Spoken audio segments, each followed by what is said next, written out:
Good morning, everyone. Welcome to American Scousers Morning Coffee or Tea with American Scouser, TGIFF, as we like to say over here, American Scouser. Kermit is here. It's a complete Friday with the coffee, and these two dudes are here. John is back from traveling the world and his 2, 3 week vacation. Oh, those were the days, Anand. Those were the ways where you can take long vacations. John is back in action. What's up, man? Hey, I'm good. I'm refreshed and ready for whatever BS the upcoming season is going to be throwing at us. So I'm ready. I got the Batman mug. So let's get this done. Where did you go for a vacation, by the way? I went to Mexico and I got Mexico? two. Yeah, I got two sunburnt. So the heat over there is absolutely insane. Let me tell you, I'm never going to complain about New York heat ever again. So I feel like that's like when you're in Florida and stuff, you can literally feel you're closer to the sun. I don't right. know what it is, but it is really nasty here in Chicago too. And Tiago's lawyer Anan is over here as well. What's going on? Not much, man. Excited to be here. And I love the attitude from John. I am ready for whatever BS this season is going to bring. That's the positive. Sign me up for that, too. It hasn't even started yet, and there's already a ton of BS going on here. So Sign me Yeah. up for that, too. So let's get to that. Let's go through these headlines pretty fast, especially some of them faster than others. I already did an editorial on this one, kind of like sick talking about it. But of course, John had to freaking rub it in and bring it up. hey, man. Before the show started. So according to James Pierce, who ever since leaving Echo is almost like can't get access to the club, so he just loves posting like bitter news left and right. But let's roll with this. During his final speech to the players, Henderson stressed that one of the reasons he was leaving was a desire not to hold the club back. Get the fuck out of here. Is all I gotta say. I love Hendo, man. He was literally my favorite player over all else, despite people talking shits and all that kind of stuff. But come on, seriously, holding the club back? You were not going to hold the club back. You were going to actually help take the club to the next level, the second generation, and stuff like that as a captain. Maybe not as a player, but as a personality. All these new guys coming in, you were going to be, when you watch the Fairbow video, all these players mention how he made them feel welcome. He made them like get accustomed to the, playing for Liverpool a lot better and stuff like that. And that was supposed to be his role. He wasn't going to hold the club back. If anything, he was going to hold his wallet back. He chose not to. He's gone. I will remember him fondly for the most part, but I will always say he left in a shitty way. John, since you freaking brought this up first thing in the morning, because I was not even going to do any handle today, what do you have to say? What do you have to say for yourself? Well, yeah, I know like yesterday was the official announcement. Like we knew this was coming for like a month, almost a month now. But yesterday is when the club finally, and for some reason I can't get over them, delaying this crap. But yesterday was when we finally knew that he was going to go. And let me just take this moment to give like a small tribute. Like I know he left in the worst way possible, but in my very limited experience supporting Liverpool Football Club, I haven't been a supporter for not even 20 years. So I would call that limited. I have not seen a player as professional before this instance, right? As professional, as better suited to wear the captain's armband than Jordan Henderson. And it's really sad to see him go. We're definitely going to miss him this year, considering him and Fabinho somehow left at the same time. And for some reason, some genius at the club was like, oh, that's fine. We'll survive. But I digress. We're going to miss him. He is one of my favorite players as well. It's just unfortunate that it ended this way. It's the worst possible way for him to end his career. And but to that point, to that headline, that's absolute BS, as Tim said. Like he's not holding anything back. The only thing being held back was his wallet, and we all know why you left, Hendo. Come on, let's just lay all our cards down here. You left for the money, so let's not kid ourselves. Yeah, and I think I would have a lot more respect if he said that instead of like this. And people trying to put a sleeve over it, be like, oh, was he just wanted to play minutes? He did not want to play minutes. Let's get over this, because he's not going to Leeds to play 90 minutes. He just took the money, the opportunity, whatever you want to call it, generational wealth, as Anand would say, right? Yeah, and he took the number 10, right? This is something I don't think Kendo was ever expecting to get a number 10 in any club he plays at. they gave him a deal. They gave him the money. They gave him the number 10. I think they're giving him the captain's armband because yesterday they released a video in Arabic, and nothing confirmed. It's just basic translation. It's like a game show, and they're like, okay, next question. Who was the last captain of Liverpool to win the league, win the Champions League, win this, and that? And the guy's like Jordan Henderson, some guy in there, like Ittifaq shirt. And then he goes, yes, and he's still a captain. And like it zooms into him wearing like a Ittifaq jersey, and he says something in Arabic. Yeah, he's got the generational wealth, the whole idea of you're gonna be the go-to guy. They've brought him Dembele. They just signed him. I mean, they're making moves, and he wasn't holding the club back. I know he gets backlash every here and there, but listen, if I was leaving, going somewhere where I always was against their values, the best way to make myself look good is by putting it on you guys. Hey guys, I'm leaving this podcast because I am holding you back. You know, it's total bullshit. But again, I said it last week. Get the money, have fun, enjoy your 3-year deal until you're 36. I don't know if that league's even gonna last till then, but have some fun. It's over. It's done. We move on. Thank you, Henderson. Thank you for the memories. Thank you for the Hendo shuffle. Thank you for the attitude. Thank you for that video with Costa. Thank you for everything you've done for Liverpool. But it's now time for us to move on. Virgil van Dijk should become the captain. I'm not worried about the club having no leaders. We've got Van Dijk, great leader. We've got Salah, great leader. We've got players that are ready to lead this group. So, thank you, Hendo. We move on. One thing I thought about though, like as they were like talking about it, in terms of on the field and stuff, I think you have a lot of people that are leaders. I just don't know if anybody can do the stuff behind the scenes, the captaincy stuff behind the scenes as well. But we'll find that out. I mean, I've been saying it for a couple of weeks now because, like John said, we've been talking about this for a freaking month.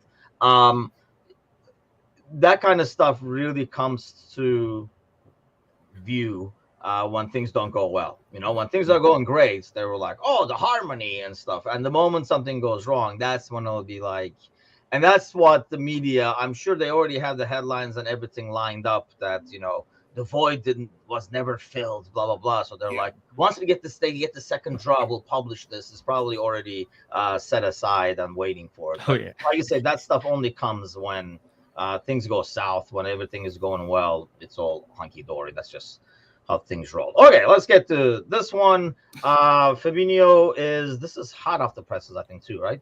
Dubai completes second part. I guess he's doing the essay part of the test. He passed the first, the verbal one. So he's writing an essay over there. They're checking his Arabic. And then once he passes that, finally, this will freaking be over so we can move on with life. Is this dragging on way too long? And I guess more than that, why are we waiting for these deals to be done before we move on? Because that's if anything is holding us back, that's what's holding us back. I think the money is an issue. It looks like they're waiting for both guys to know so they can get their money so they can pay for the next guy. And it's kind of strange to say because it sounds like, hey, it's a supermarket. Give me $5, I give you $10, you know. But it really feels that way. They stalled the deal with the Etihad over the dog story. It turns out it's an installment payment issue. They wanted to get the money up front. So it looks like we're trying to make sure that these guys are absolutely gone before we get anybody else. You know, John Henry's like, listen, I don't know what they're smoking over there at Saudi, but I ain't doing nothing until these guys actually leave. So I say as soon as the Fabinho deal is announced and done, within 24 to 48 hours, we'll start hearing about the Lavia deal. We'll start hearing about other things. Yeah, what happened with the dogs, man? Like, you know, they threw the dogs out there. Who let the dogs out? And then they were like, oh, no, installment payment. It has nothing to do with the dogs. But nobody's talking about the dogs. Like, what's going to happen? Smoke screens, man. Yeah, it's smoke screen. It's just, it's so weird. Like, I've heard of bizarre reasons for players not completing their transfers, okay? Putting it on French Bulldogs is like the weirdest one I've ever heard. I read the article. I'm like, what? Dangerous animals. So let's talk about this. So a couple of months ago, when we were talking about who can go, who can stay, we were like, hey, they'll probably take Thiago because why would they take Henderson and stuff, right? So, John, I guess while we have Thiago's lawyer in the house, I'll ask you. Got the celebratory dance going there. How bad is Thiago that even the Arab teams are not interested in him? They're like, he's going to get injured. We have no part of that. I Tim, object. you better be careful with your language there because we got a lawyer in the house. You know what? I gotta say, a few around a month ago, you and I, Tim, were saying if any of the midfielders are gonna go, it's not gonna be Fabinho, it's not gonna be Henderson, it's gonna be Thiago. And Anon over here was so steadfast that Thiago was gonna say that we called him a madman, and now he's right. So I'm gonna hold my hands up and say, Anon, he's got Why are you holding your hands up? So basically, like we were wrong in the sense that I guess Henderson and Fab are better than Thiago. Well, let me just say this. He's eating himself alive over there. Let me just say this. I gave Anon his props, but let me just say this. We as a club, we do not have a choice now. We have to keep him. Like, in all seriousness, we have to keep Thiago because we lost Fabinho, we lost Henderson a few seasons ago, and we were challenging for the quadruple. That was our best midfield: Fabinho, Henderson, Thiago, and now we only got Thiago left. Our best midfield now is going to be comprised of Szoboszlai, McAllister, and maybe Lavia. We definitely need one more guy there with the experience that a Thiago can bring, regardless of how much he can play. That's something that we're going to have to deal with when we get there, right? But his leadership, as Anon always loves to say, his leadership, his experience is going to be absolutely invaluable for us next year, considering what we lost. So I know I said I thought he was going to be gone, but at this point we absolutely have to keep him. I figured like he would, Right. based on skill set and stuff like that, he would be the one getting attention. So let's face it, Henderson is going over there only because Stevie's there. And he's kind of going almost as an assistant manager / player. I don't think any other team was otherwise coming for Henderson and offering money to take him over there. That's only because Gerrard is there and he apparently needs somebody to talk to at night and bitch about. Fabinho, I'm actually more shocked that they went after him because that's more feels like a soccer decision, Anon, than just bringing fancy players that you're like, oh, watch this guy, look at that, and stuff like that. Thiago now has become that. Yeah, I mean, you were talking about being the translator of all things and stuff like that. So it's almost like he has to stay regardless as the glue in some ways because all the glue is gone. He's also our best midfielder, and he's also the best midfielder in the world. But here's the thing, though. So we've been told. Yeah. Thiago was the first Liverpool player to get an offer from Saudi. When this whole thing started, he was the first one to get. Al Ahly offered him, and they were like, "Hey, what's up? There's a new project that's about to happen in Saudi. Come on over." And he called me. I said no. He said no, and it was done there. So he did get an offer, but unlike the other guys who I love, didn't entertain it because Thiago isn't going to chase the money. He isn't going to chase the temporary 1 or 2 season Watch, he leaves in 2 hours. The 1 or 2 seasons generational wealth. And he wants to play football. He wants to play high level, top class football. And that's why he didn't make the move. If Thiago went to Saudi, I think after these guys leaving, Thiago leaving, I'm going to say it, we would have been doomed because all we would have then just brand new midfielders that are under the age of 25. And we're like, okay, what happens next? Because we also lost Milner, the vice captain that was also part of the glue. So no, Thiago staying is in a way not a surprise for me because we were expecting it, but also in a way a surprise for him because like you guys said, with the Saudi project, Thiago's like the perfect player for these kind of projects. He's a little older. He's fancy. He's Spanish. He's going to sell tickets. Bring him over. But he contacted his lawyer, and we agreed that he stays in Liverpool for at least one more season. So here we are. Best midfielder in the world. He starts every single game for me as long as he's healthy because he is our best midfielder. I'm not doing God's work here. He's doing God's work here. The Saudis called for Thiago. The physio picked up the phone and said, can I help you? Thiago is getting treatment right now. They're like, what? He's like, yeah, he's got another knock. And they're like, he'll call you guys back. And then he never freaking they never called back. Yeah. Guess who that physio was? This guy. You know how in Hollywood they kind of dramatize everything? Like Anon's story was the Hollywood version. No, you're not going. Okay, I don't go.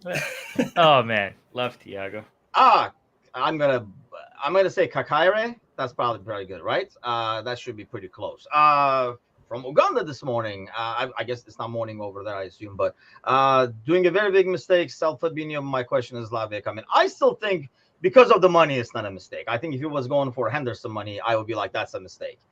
You should get more or you should not sell. It's one of those cases. But we've always been complaining for the last couple of years about not getting money for aging players and let them play out their contract and leave for zero.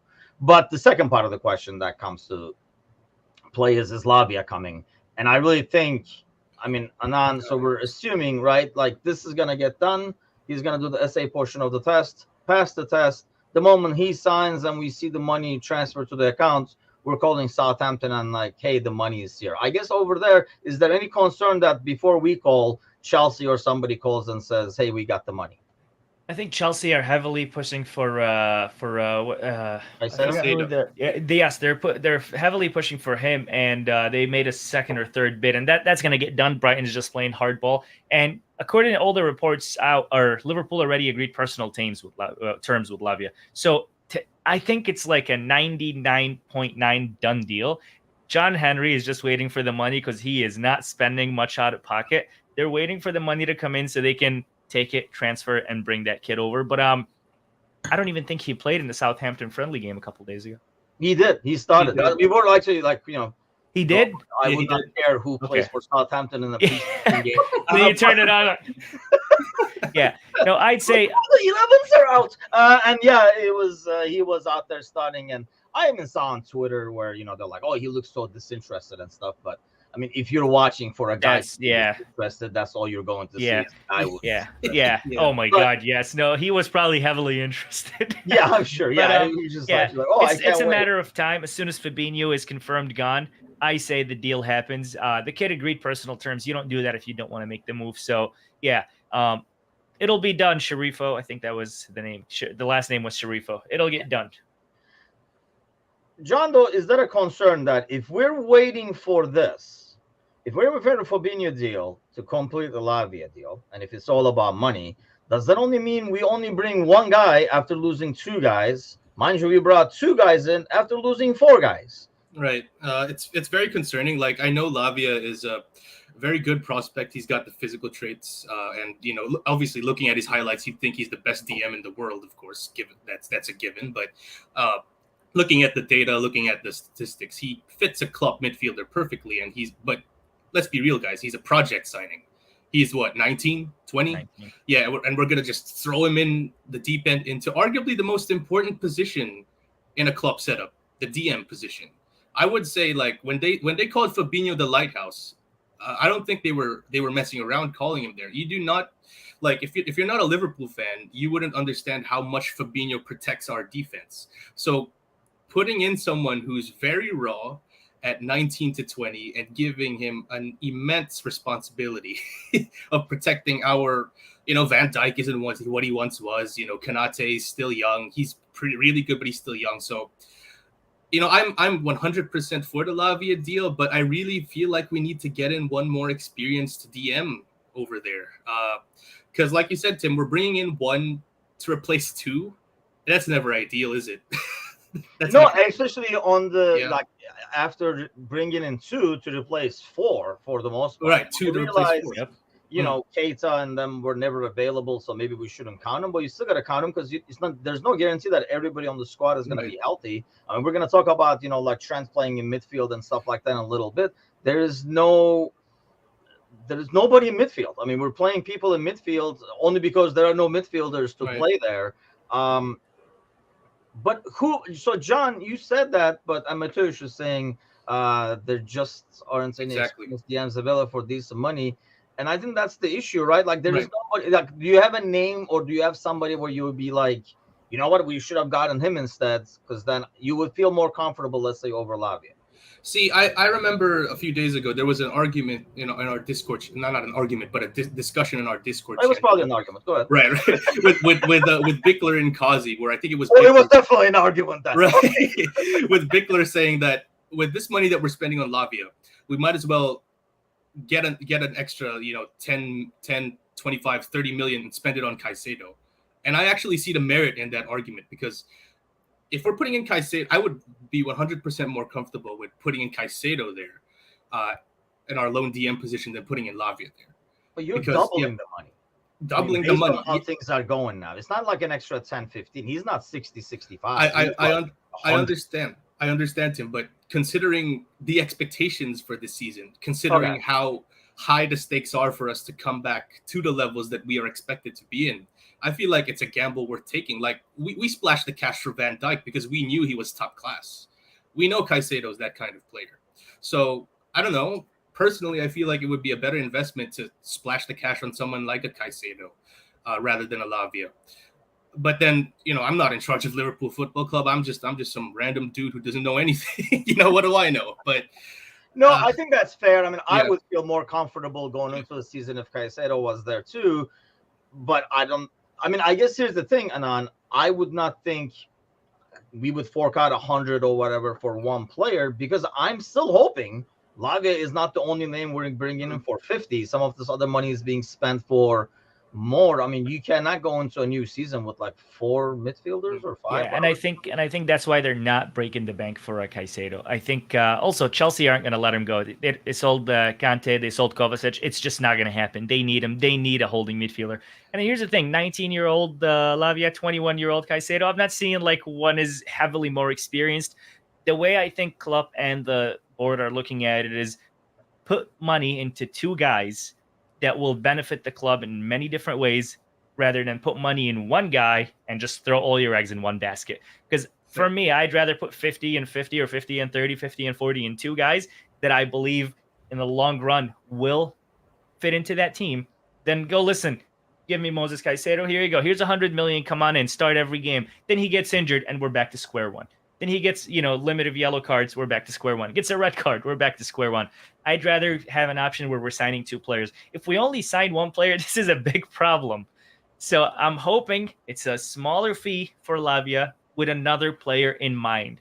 There's Joshua Kimmich is an option. Oh God, Fred. There's Joshua Kimmich is an option. There's so many names out there that we can potentially get and play in that role or in other roles in the club where they're not just limited to being that holding midfielder. I'll be honest.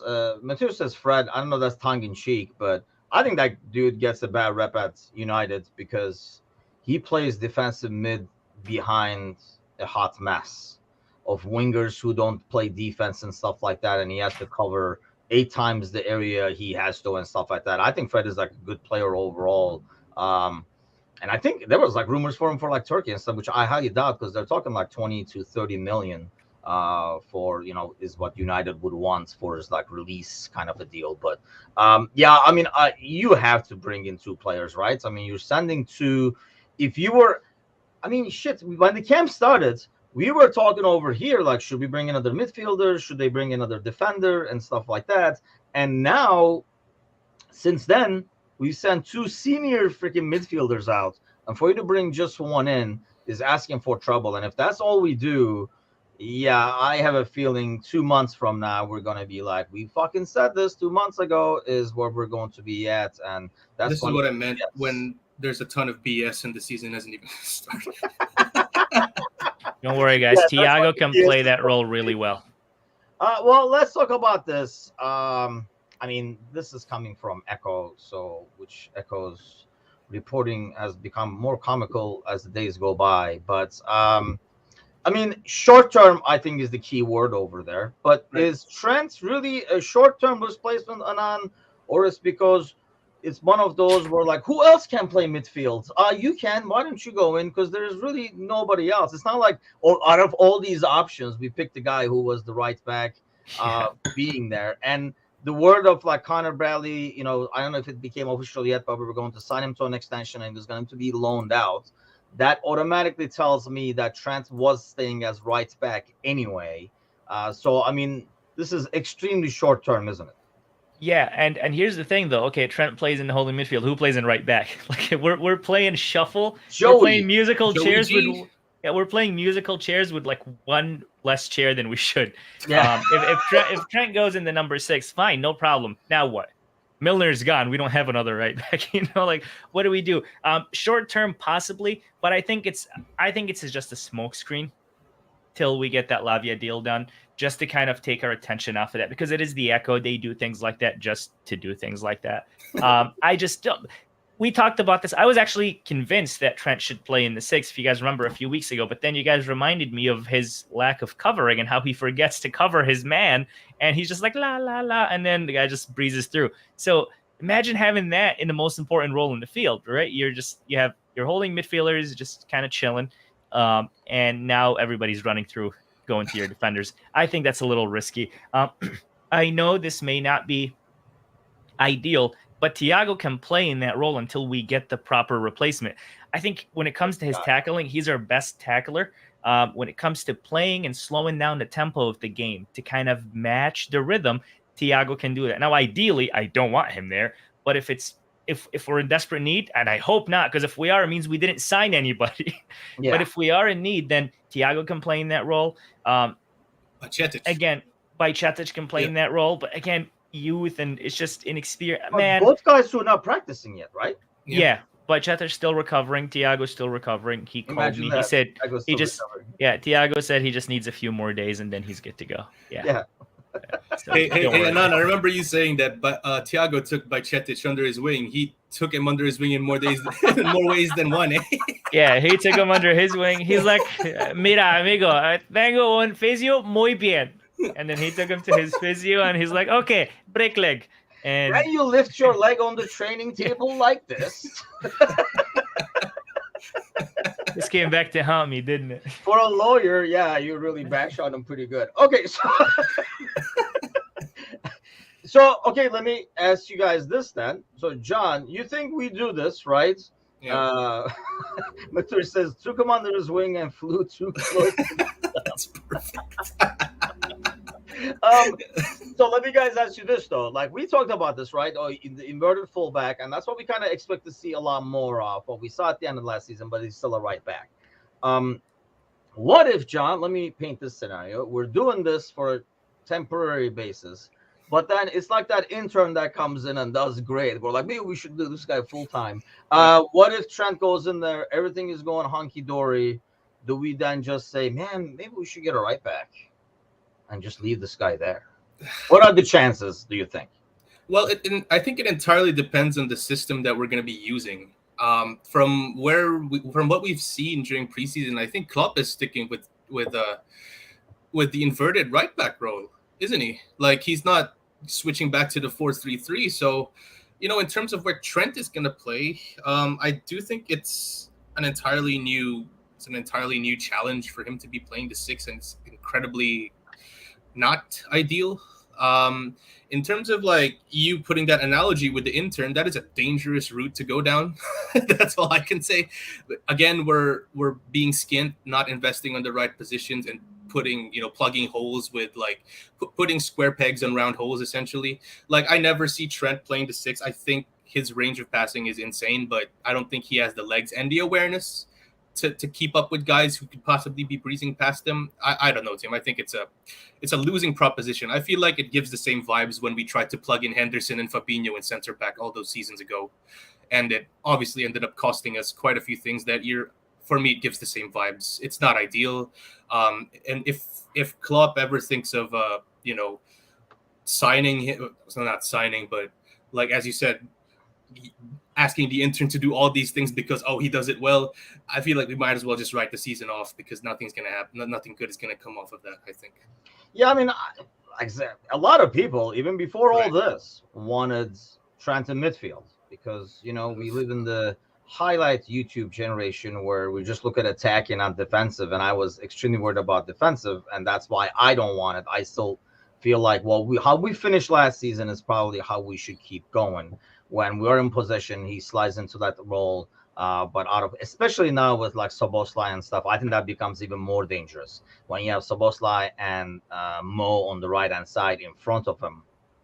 That becomes even more dangerous and difficult to defend. But yeah, so we're going to have to do this experiment right now, right? I mean, whether we like it or not, it's just lack of options. Because knowing Klopp, if Lavia walked past Thiago at the physio's table and said, good morning, went across, started practicing, he's still not starting first week against Chelsea. Yeah. And that's the part where it's like, so even if we get the guy, when is he going to be ready? Because we're getting closer and closer to the season. We're getting closer to the kickoff against Chelsea. And we're like, who's going to start. So last year, this time, when we were 2 weeks before the league starts, I knew who was going to start in the starting 11. I just knew everything that's going to happen. Right now, I don't know. So does Joe Gomez start in the right back, and do we see Trent in the number 6? Does Szoboszlai even start? Does McAllister start? Do they start together? Do we have enough players to start the game? There's so many questions. and I think the way it's looking right now, we don't have a reliable holding midfielder to start the game against Chelsea. So we are going to have to go with that Trent, go ahead, John. Yeah, let me throw a curveball in. Curtis Jones at the 6. Oh my God, I would gouge my eyes out of my face. I'll take that. I'll catch the third ball and kind of like redirect it. How about McAllister at the 6? McAllister at the 6. So that makes sense. Szoboszlai. Yeah, so McAllister at the 6 makes sense. That's the other route we can go. But Curtis at the 6, goodness me. Yeah, he will try to dribble the guy without even having the ball. He'll be like, the guys will be coming at him and he'll just be trying to like go through, like, no, absolutely not. Hey, McAllister at the 6 makes total sense. Let me just make a case for my argument here. Curtis Jones looked 1,000% better in terms of his positional awareness, his covering, everything. Every facet of his game looked 1,000% better when he started regularly towards the end of last year. And he himself, I'm with it. He himself admitted that, there was a point in his career where he like took a lot of the, the flare options, the dribbling, the long shots, more than actual positioning and all that stuff. So I feel like he has matured to an extent is why I'm throwing his name out there. But of course, in an ideal world, we're not starting him there. So I would potentially start him on the first day of the season if he's fit and ready to go, but not at the 6. I'd actually start him in that number 10 role. I'd let him have that creative freedom that he wants, that he had with England, and I would have McAllister at the 6, or Bajcetic if he's ready, or Thiago, whoever it is. But Jones, yeah, why not? Why not start him? If we have no options and Trent has to be in that right back role, sure, play. Use our players to kind of like move the puzzle around.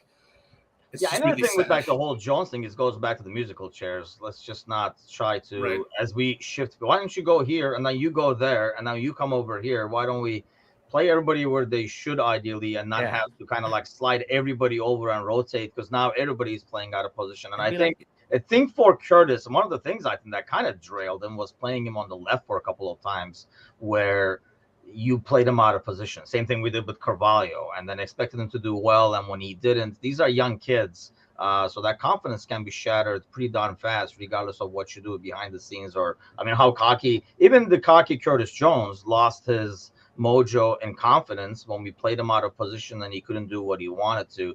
I still think he starts probably, especially the way things are right now. He definitely starts. We were throwing around, would it be, Fab, Hendo, McAllister, and stuff like that on opening weekend? And here's another thing, like Szoboszlai is hurt too, and I don't think he's playing in Singapore.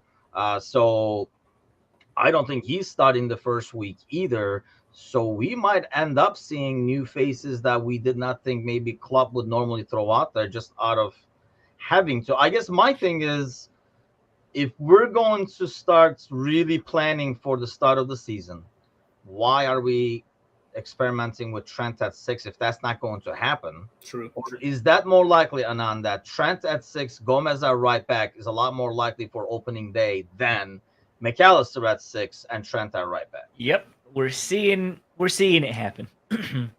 Klopp wouldn't just play him there in preseason. Hey, shits and giggles, get in there. No, he's trying to see how it's going to look in the regular season. It's very obvious that's Klopp's plan, at least for now, until he gets the replacement. And it does two things. Thing number one, he's showing the board, like, guys, do you see the shit I have to do to start a game? And thing number two, to see if it's going to work out or not. But I would Curtis, Thiago, Harvey, and we all cry together. But that's the next point I was going to make. We got Harvey as well. Harvey can start in that. Harvey was the only player last season to play every single game of the season, whether started or came on as a sub. He played every single game of the season. Klopp has that much faith in him. And that Harvey Jones link up that we saw in the youth Euros could be what we see in the Premier League the first week. No, we will all cry together. I think. Trust me, we're all gonna cry definitely, regardless. Don't get me wrong here, but we might have to, because at this point we're settling because we just don't have the players. We decided to sell pretty much all our midfielders. Milner, Thiago, Henderson, Keita, Chamberlain, they're all gone. Thiago. Wait, who's that Thiago? Sorry, I'm thinking too much. Thinking too much of Thiago. Is this a bit of foreshadowing? Yeah. Do you know something we don't? No. Yeah, tweet this out right away, like the lawyer said. Kakar is talking about Zinchenko, yes, earlier in the show too. Trent, I think the difference is Zinchenko is more of a defender and Trent is more of an attacker. In terms of like mindset. I mean, Zinchenko, I think as a defender is better. Like if you said Zinchenko at 6, I would feel more comfortable defensively. But then I'd be like, what the hell are we getting out of this? Because I don't think Zinchenko is as good as Trent. I mean, at least when you put Trent at 6 and say, the hell with defending, you're getting a lot of passing and creativity and, attacking out of that position. When you put Zinchenko over there, we're like, what are we getting out of this? I mean, he's not really a 6, and he's not really that creative. I think he's more creative off the wing, whereas Trent has shown last year that he can be creative in the middle of the field, from the wing, and in every freaking way. I think, 2 years ago, we saw him as the guy with the perfect crosses. I think we are now seeing like the vision from anywhere on the field, even from the center and stuff. I think that's like the biggest difference there. So, couple of things. I figure, Anan, since you're a big Thiago fan, you're probably a huge fan of Silva as well, because to me, they're like a similar type player. Silva just more healthier. So he is retiring. He was one of the few guys that I struggle to hate as a City player. Where are you at with him? Yeah, he's a class act. He's not even a hair of Thiago, but he's a class act, and he was one of the reasons really why that City team started to gel together and become the team that they carried on to be. So I wish him nothing but the best in his retirement. But don't compare him to the beautiful man, Thiago. And I think it's due to an injury that he's retiring, but he's like 37 or something. Yeah, and he's done everything in his career, except for the Champions League. But other than that, he's done everything in his career. And some people, I remember when that came out, some people were like, wait, he's still playing? I'm like, oh, God. I mean, he kind of did that. He's probably like, God damn it, if I was 2 years younger, I'd be making $700,000 a week now. John, probably, right? I mean, if this was 2 years ago, instead of going back to Spain, he could have possibly gone to Saudi Arabia and banked and got that generational wealth that I'm sure he doesn't have. Well, right. It's unfortunate for him. I bet he's kicking himself right now. Just a little bit more, I would have gotten that money. But yeah. To Anand's point, like back in the day, I always said that if I was going to take one player from any Premier League side, it would be David Silva, because he's just absolutely insane in terms of his creativity, his durability as well. And he's to Anand's point, like City are what they are now primarily because of him, Vincent Kompany and Sergio Aguero. So I'm surprised that City fans don't really mention him as much as they should, because they owe him and those other guys that I mentioned everything. Because they have no fans, right? Well, I think he's because Silva was kind of that guy that did the dirty work, and sadly, those guys don't get as much recognition. Right. He was the pass to the assists, like assist of the assist kind of a guy, or the guy who won the ball and stuff like that, and created space and all that. And sadly, I mean, you have to really know the game well to appreciate those guys, and you have to have fans, I guess, who are going to know the game stuff. So exactly. A lot to ask there from Manchester City, but let's talk about this as well. Really like speedily climbing the list of players I despise. Mbappe is just going up the list. He's like, pushing, trying to get past Richarlison and Neymar and stuff. They're like, make way to the top of the list. But I think this kind of concerns us as Liverpool, because I still feel like we are holding on to see if Real has to fork out this money to get Mbappe, John. But then in return, they will have to sell out of the 18 quality midfielders they have, and we're in the back of the restaurant to see if they throw away something we would like. Yeah, first of all, that's a very sad position to be in. Secondly, I'm just really tired of this Mbappe stuff. Like, I sent it to you because this might finally be the time where we're just gonna talk about him, and then that's about it. Because Ancelotti himself said, like, I do not know anything. This does not concern us. Let's move on. Like, I want to be that guy to just. Are you buying that? First of all, I just took it as I don't want to talk about this shit. Next question, kind of. Right. First of all, I don't really care, but now that you pointed out that it might affect us somehow, maybe a little bit. Again, that's a very sad position to be in. But I am never for the idea of star players holding their teams hostage. That I absolutely despise those kinds of players. And Mbappe just is showing his character here. I feel like it's first of all, he hasn't even won the Champions League with PSG yet. So why is he leaving? Like, bro, you have unfinished business. Like, get that done first and then leave. Secondly, Real Madrid, you guys have a ton of good players already. So just just give us a chance here. Imagine they get Mbappe and then we get into the Champions League next year and we draw them again. Like, at this point, I'm just done with the Mbappe news. I actually hope that he gets what he wants. He goes and then that's it. The news is done, honestly. But how about you now? Where are you at with that? So the Mbappe thing is actually one of the weirdest things ever. Him staying last year and signing that extension was because he was kind of held hostage. He wanted to leave last year. PSG talked him into it, brought some money into it, brought captaincy, brought you can control the transfers, and they even brought the prince of the country to set him to his mansion, and they talked, and he's like, dude, do it for me. It was a strange bit of business. Us in the Arab world were like, wow, what the hell is going on? Hey, I mean, if that constitutes taking hostage, I'm available. I mean, if anybody wants to kidnap me, and then he was promised a 30 million bonus for staying the following season, which he did. And now when he said he wants to leave, they're like, okay, we'll let you leave, but you don't get that bonus. And that's why he's being a wiener head. He wants his bonus, and if he's in that roster by August 1st, the contract says he gets the bonus. They were trying to sell him off before August 1st to not get the bonus. It is the stupidest thing ever. But listen, the guy's wanted Real Madrid his whole life. Real Madrid has wanted him for the past few years. Pitch the money out, pay the guy, and sign him. The problem is PSG aren't letting it happen. They're blocking Real Madrid from signing him. Like, here, go to Saudi, go to City, go to Chelsea. Just don't go to Real Madrid. It's some bitter bullshit. But it's taken over the news so much, and it's now at just a point where it's boring. Like, just get the shit over with. We're over it. And here's the thing. We're never going to sign him. We're never going to get him. We couldn't even pay Lavia 35 million, so I'm not worried about paying Mbappe 300 million. Point and matter is, this is what's ruined football in the last few years. This kind of crap is what's ruined the game. This kind of crap is what ruined our sport, and I hate it.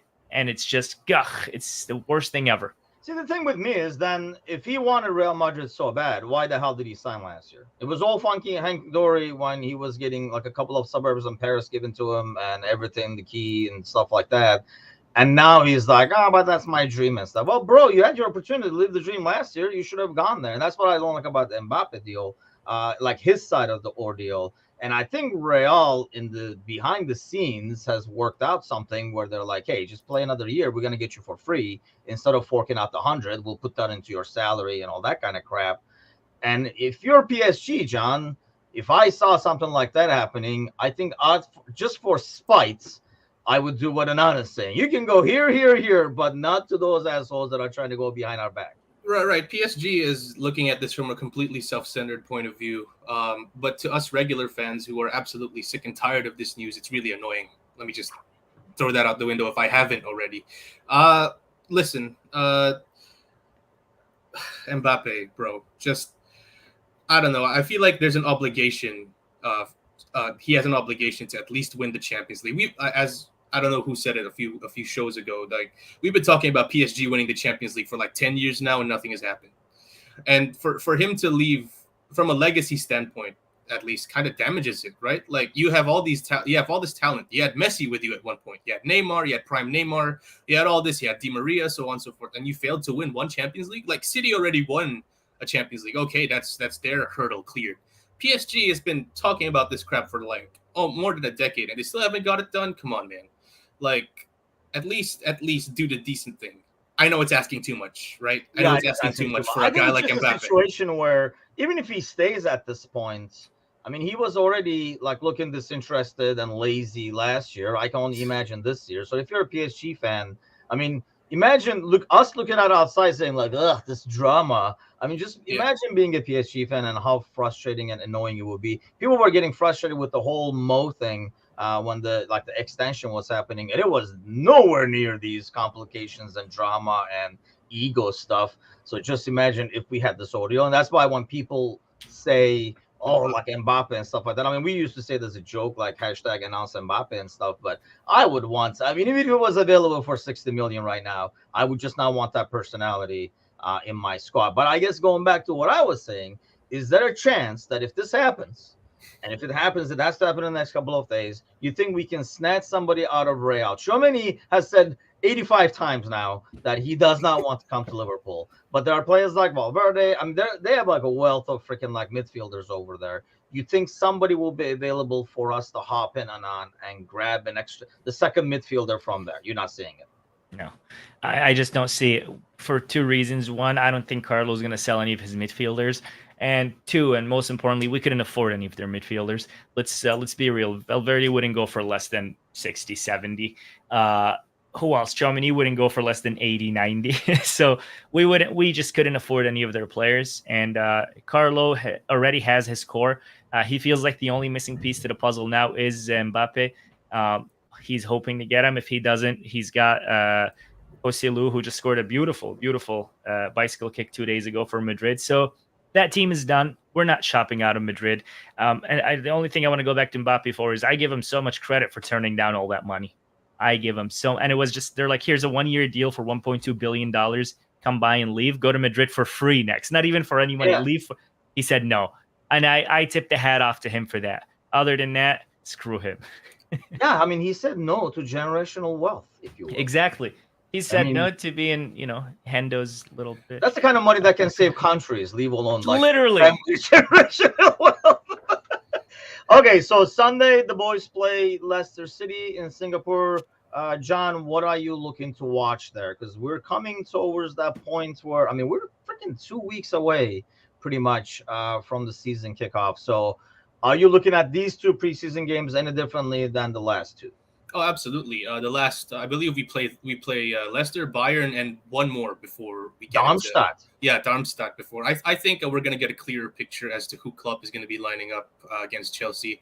If we see Trent at the 6, I'm 100% going to be looking at how that's going to work out. I mean, Leicester in the Championship, but still, they still have Premier League caliber players. So we will see how Trent would fare against Premier League caliber opposition. Secondly, I would love to see how Szoboszlai is going to look again. We missed him last game. I believe he's healthy enough to play. It was a mild ankle sprain or something. So I'm looking forward to that. I read both. I read like where he's Right. not going to be featured the rest of the training camp, but really? It's mild. So I don't know which one is which. All right, then. Well, then my final point would be I hope to see Darwin Núñez bagging in more goals because Anan over here said that Darwin is going to be our top scorer next year. So Anan says a lot of things. So for next episode, I'm not gonna be Thiago's lawyer. I'm gonna be Darweezy's lawyer. Thank you guys for the heads up. Yeah, more goals for Darwin Núñez. Let's go, man. Like, I'm all for it. Yeah, I think so. I mean, anything, even if it's like a weird, crappy goal like the one he scored in the first preseason, I'll take it. It's just a confidence builder. So, Anan, like, what are you looking to see? I mean, when the teams line up, kind of like John is saying, whoever you see at 6, does that tell you who you're gonna see at 6? I think the only thing that we'll take from preseason and transition it into the regular season is whoever the 6 is. So if we see Trent there for the next couple of games, you bet you're behind that's going to happen in the season. But other than that, I know I said it last time. I don't look at preseason games as anything important. I look at them as just build your fitness, get a couple of a few sprints here and there, and don't get injured. But yeah, the number 6 role, I think, is what we're going to determine in this preseason.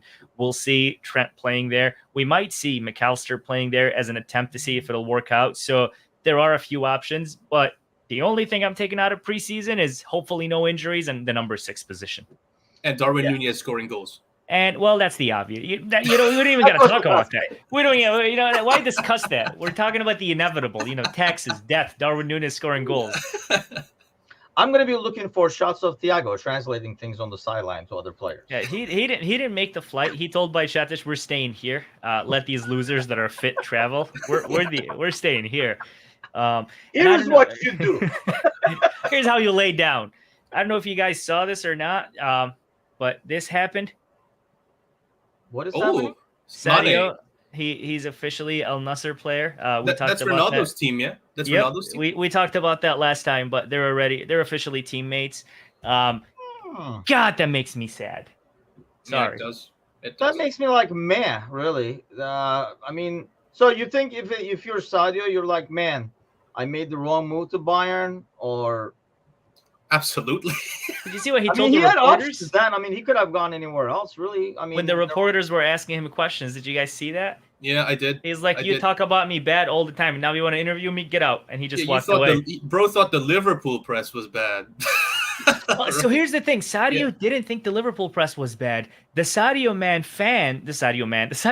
fans were the ones that just got things weird. Right, Oh, right, yeah. Liverpool fans hate him. Liverpool press hate him because he's Yeah. African. They like Salah more. He's also African. You know, it was yeah, the there was like strangest a lot time. of like, do you see this like Ronaldo, like Penaldo and Pessi, Yeah, like that yeah. conversation? It was something somehow, especially mostly in the international groups, it was a lot of Mane versus Mo fans, and I don't think they were as big of an enemies as they made So out. I don't know if you guys are not on the Arabic side of Liverpool. You know, I know you're not because you wouldn't understand it. I've been a Liverpool fan since the end of '98, early '99. I've never seen Arabic Liverpool fans, and I lived in an Arabic country, mind you, not okay. Never seen them. I would be like, I'm a Liverpool fan. They'd be like, Manchester United. I'm like, no, never mind, just forget it. And then we go, and then Liverpool signs Salah. Okay. And now every single Arab's a Liverpool fan, okay? And then they'd be talking to me and they'd be like, "Oh, you're a Liverpool fan." I'm like, "Yeah." It's like, "Oh, because of Salah." I'm like, No. I'm just a Liverpool fan since I was a kid." And then fast forward, I start getting in these Arabic forums because they started making them for Liverpool, and I start doing these Arabic talk shows, and all I get is, "So Anan, because you know Liverpool, why does Mane hate Salah?" I'm like, "What? What are you talking about? What are you saying?" He's like, "Yeah, we know that Salah hates Mane so much, and he wants him to leave the club." I'm like, "They're really good friends." Like, no, there's a report that just came out in Egypt that says Salah is trying to sell Mane. I'm like, "Well, he can't sell him. He doesn't own the club. What are you guys talking about?" I feel like these guys are still milking that incident. Remember that Burnley thing? Yeah. They're still milking that shit. Yep. Like they use that as like Right. absolute proof. I'm like, "Aha, look here. He hates him." I'm like, 2020, that's 2019. And then Mane leaves, and then all the Mane boys come out. He's like, "Oh, he left because of the way Salah treats him," and Salah gave an ultimatum that if he doesn't leave. I'm like, "Okay, my fellow African and Arabic friends, where are you getting this information from?" And yeah, the guy that tweeted, "Now that Mane left, he's gonna be respected and loved by Bayern Munich." Now everybody's replying to his tweet, "Hey, buddy, how are you?" Yeah. And he hasn't tweeted anyone back. So man, that was such a mad fiasco, and it just breaks my heart that that's how it ended for the fans. But to make it clear, there was absolutely no beef between Salah and Mane. They're on good terms. They're friends. They loved each other. Mane moved on. I think that was the biggest mistake of his career. Not leaving Liverpool per se, but going to Bayern, because the German, that Bundesliga is completely a different ball game. And now he's in Saudi with Ronaldo. We're going to see a lot of highlights. We're going to see a lot of videos of Sadio and Ronaldo, and that gets me excited. But other than that, it makes me really, really sad. Really quick, as we head out, let me ask you guys this. John, we'll start with you. We had to make a decision, right? We're not going to pay the same salary to both, so one had to go, and clearly we chose Mo over Mane. Mane knew that, so Mane worked this out and went to Bayern and stuff. So real quick, if the situation is reversed, we go with Mane, and then Mo goes somewhere else. Does Mane have the same success Mo had? When are we making this decision? Last year? Same time, like whenever, instead of Mane leaving, let's say Mo's leaving. Oh, we do not finish 5th this year. We finished 10th. Last year, we don't finish 5th. We finished 10th. You know, Salah is. I can't believe. Like I was telling my dad yesterday, I can't believe there was a point where it was Mane versus Salah. There was an actual debate. It's not even close now in hindsight. Is it hindsight because of what happened? Like what basically happened to Mane. If that didn't happen, if Mane stays, Mo goes. Do you think we're worse off, or is Mane better off? Mo worse off? What happens? Well, Mane was always declining. I think Klopp would definitely stick him in the false 9 role still, but I feel like Mane was so effective in that role because of Diaz and Salah as well. Yeah. Like, let's say if we got rid of Salah and we kept Mane there in that false nine role, whoever we have playing the right wing, Salah's role, is not going to do as good as a job. Because let's, I don't know, man. Like, I know we Liverpool fans see it, but Salah is an absolute, you can make an argument that Salah is the greatest Premier League winger of all time. Like 3 golden boots from the wing? Come on, man. Like, that is absolutely unheard of. The season where we almost won the quad, he led the league in goals and assists. Like, that is just FIFA numbers right there. So I dare say, like, the last season where Mane was really good at striker, Mo had a really big part to play in that. So if to answer your question, Tim, if we kept Mane, played him in that position, and we let Salah go, again, we're not finishing 5th last season. We're finishing 10th. We're not making European football. Mane, I love him. Like, he was my favorite attacker out of the original front 3. We're not finishing 5th. We're finishing 10th. I think his decline physically would be more exposed, and we'd definitely be having conversations. Oh, why did we let Mo go? Why did we keep that? Why did we keep Mane? That's what's going to happen. Same thing, Anand? Yeah, same thing. The success that Mane, Bobby, and Salah had was because each one covered for the other. Right. You take one of that equation and it's not the same. So the question is, who do you take out of the equation? You definitely don't take out the best one, which is Salah. Mm-hmm. You took out Mane. It made sense. We've seen how it went at Bayern. So yeah, in short, if Salah would have gone, we wouldn't have scored as many goals as we did last year, because the guy takes it upon himself. He's like, you know what? I got you guys. And he gets the goals. I love Sadio, but Salah is a whole different level. Absolutely. And there's a reason why he's being debated as, like John said, one of the best wingers ever. One of the highest goal scorers ever. He's climbing up the list of Liverpool's top goal scorers. I mean, you don't do that just by being average or okay. You've got to be great. And that's what Salah is. Yeah, I think, at the time when we were talking about it, I kept saying that, when you looked at those 2 players, you could see that as they get older and lose pace and agility, Mo is still going to keep creating. It goes back to those assist numbers you were talking about, John. Mo is still going to impact the game and affect how you play and create for others. Whereas I think Mane will lose a lot of his effectiveness as he loses that. Because the thing that made Mane great was you couldn't, the unpredictable behavior he was going to have. He was very agile, so he could suddenly cut away or make an unexpected move and stuff like that. And that's what made him hard to defend. As pace and agility goes, I think obviously Mane's effectiveness is going to go with it. Having said that, I think it's not like he has had such a decline. I think he just went into a really bad situation that doesn't fit him more than, him suddenly in 1 year losing all his skills kind of a deal. And yeah, I think we're going to see over there. That'll be semi-interesting to see. I mean, I hate to say it, in some ways, all these moves, even us, kind of makes us say, I wonder what's going to happen over there. And I think so. I guess mission accomplished, if you think about it from like the Saudi perspective, as they are going to gain interest, because even we're like, that's going to be interesting now. And there's another guy over there saying like, that's going to be interesting. This guy's going there. So I think, you get a couple of guys here, a couple of guys there. Suddenly there's going to be a lot more people watching this league than ever before. But us, we'll be watching the boys on Sunday. Scratch that. It's 4 a.m. So we'll be watching the highlights. Yeah, Anand could be watching. See, that was the only, the thing when you have a baby in the house, you can just be up in weird hours and not lose. I used to watch some really stupid hockey playoff replays. He used to watch the Japanese league at 4:30 a.m. Hey, Kaisaki Honda, here we go. But all of you guys have a great weekend. We'll be back Monday morning with the Polish Prince. We'll take a look at who the hell started at 6, and we'll see. It'll be interesting if the Fabinho deal gets done over the weekend. Do we hear something about Lavia right away? So have a great weekend, everybody. See you guys Monday. Take care.